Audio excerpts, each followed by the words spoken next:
رمضان میں حضرت محمد مصطفیٰ صلی اللہ علیہ وسلم کے معمولات یہ تھے۔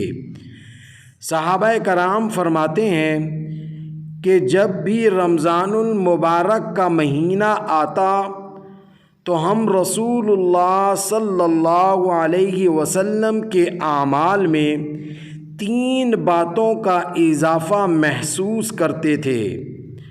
پہلی بات، آپ صلی اللہ علیہ وسلم عبادت میں بہت زیادہ کوشش اور جستجو فرمایا کرتے تھے۔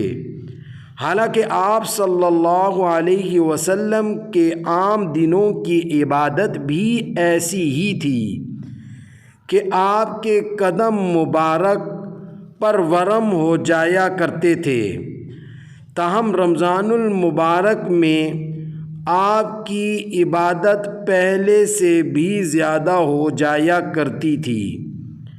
دوسری بات، آپ صلی اللہ علیہ وسلم اللہ رب العزت کے راستے میں خوب خرچ فرماتے تھے، اپنے ہاتھوں کو بہت کھول دیتے تھے، یعنی بہت کھلے دل کے ساتھ صدقہ و خیرات فرماتے تھے۔ تیسری بات، آپ صلی اللہ علیہ وسلم مناجات میں بہت ہی زیادہ گریہ و زاری فرمایا کرتے تھے، لہذا ہمیں بھی ان 3 باتوں کو اپنے اندر اور معمولات رمضان کے اندر شامل کرنا ہے تاکہ اللہ رب العزت ہم سے راضی ہو سکے۔